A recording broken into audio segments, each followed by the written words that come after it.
Bom dia, boa tarde, boa noite. Esse relatório é sobre empuxo, nosso experimento 3, realizado no dia 31 de maio de 2021, pelos professores Alberto Carlos Bertuola e Carlos Antônio de Rocha, que ministram a disciplina de Física Teórica e Experimental 2 do curso de Engenharia de Produção, do Instituto Federal de Educação, Ciência e Tecnologia de São Paulo, do Campo São Paulo.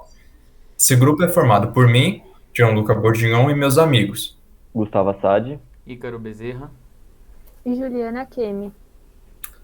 Bom, aqui está o índice, que indica a localização de cada tópico abordado neste relatório. E a seguir o resumo. Bom, o experimento se iniciou com a coleta de dados a partir de um corpo de massa M preso a uma mola para medir sua deformação, e em seguida colocou esse corpo submerso em água para medir uma nova deformação. A partir de valores encontrados para x e y, foi plotado um gráfico no Origin Lab, o que nos permitiu encontrar o valor da densidade do fluido, com sua coluna de erro, assim como era o objetivo do experimento. Eu vou falar um pouco sobre a introdução teórica. Nesse experimento foi abordado o conceito de empuxo, que ele se define pelo peso do volume de fluido deslocado, com direção em sentido vertical e para cima, respectivamente, mas apenas a parte submersa na água que entra no conceito de empuxo. Para chegar no objetivo de determinar a densidade do fluido, foram feitas duas deduções. A primeira, a dedução 1, ela se deu a partir da situação de equilíbrio entre a força elástica e a força-peso. A somatória das forças é igual a zero, por isso a força elástica menos a força-peso é igual a zero também, porque isso é antes do peso estar submerso à água. Então, havia uma força para cima e uma para baixo que elas se anulavam e por isso elas se igualavam a zero. A seta azul está representando a parte submersa do experimento, onde aparece o empuxo, ficando em força elástica, mais o empuxo que resulta na força-peso.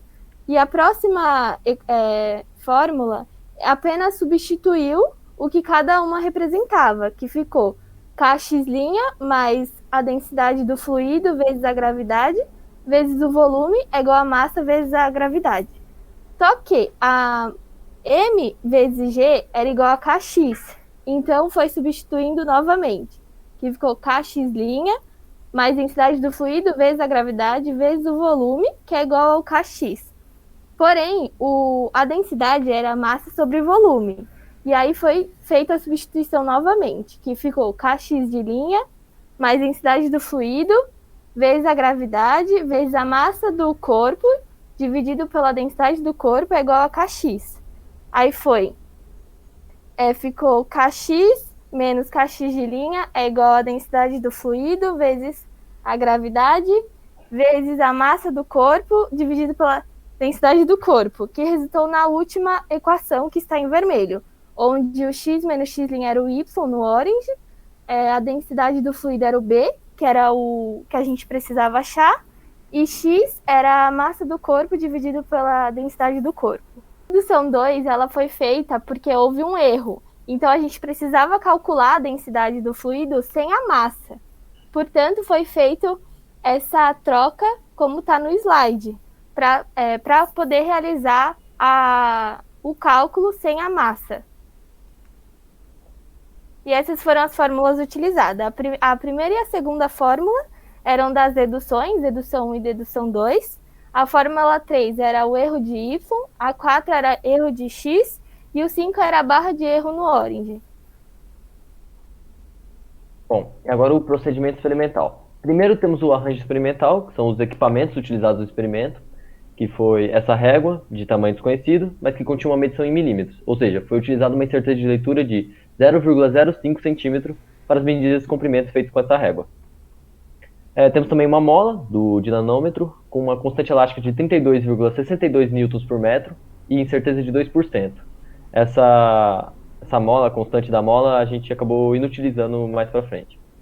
Temos também um becker com um líquido inicialmente desconhecido, que é justamente parte do experimento, do objetivo do experimento. Além disso, inicialmente utilizou essa balança com incerteza de 2%, mas posteriormente a gente deixou de usar ela.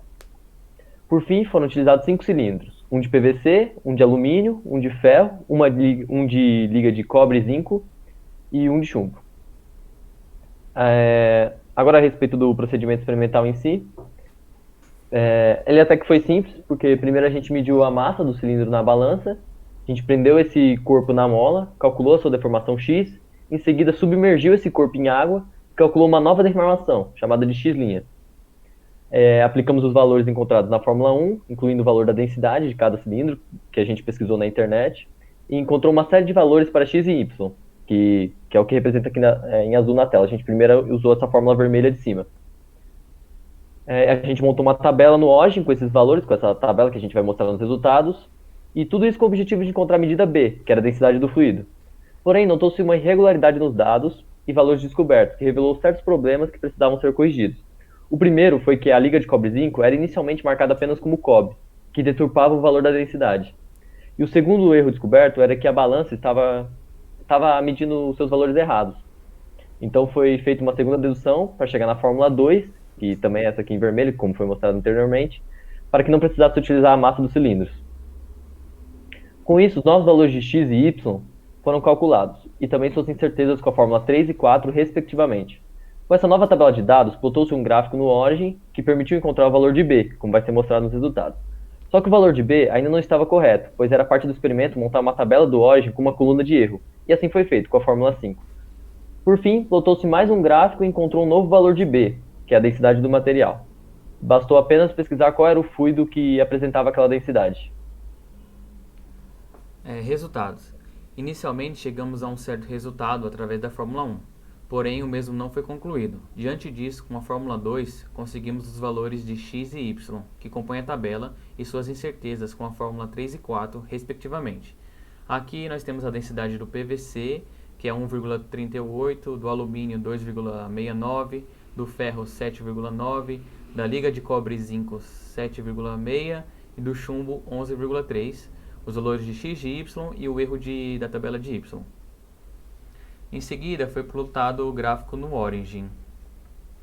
Dessa forma, encontramos os valores de B, porém ainda sem a barra de erro. Então, com a fórmula 5, calculou-se a barra de erro de cada ponto, que gerou o valor de igual a B, igual a 0,9 mais ou menos 0,1 gramas por mililitro. Discussão, análise e conclusão. Com o valor de B encontrado, e após uma pesquisa, descobriu que o líquido se tratava de vaselina industrial, o que condiz com o esperado e confirmou o sucesso do experimento. Em caso de alguém querer replicar o experimento, utilizando apenas a dedução 1, sugere-se utilizar um meio mais preciso para o cálculo da massa, visto que a balança foi um dos causadores dos nossos problemas. Ou talvez calcular o volume dos cilindros com um paquímetro, por exemplo, utilizando o erro do paquímetro e deduzir outra equação que utilize esse volume. Isso deixaria o cálculo mais fácil e seguro. Essas são as referências e as aulas utilizamos dos professores. Obrigado. Muito obrigado. Muito obrigado. Obrigada.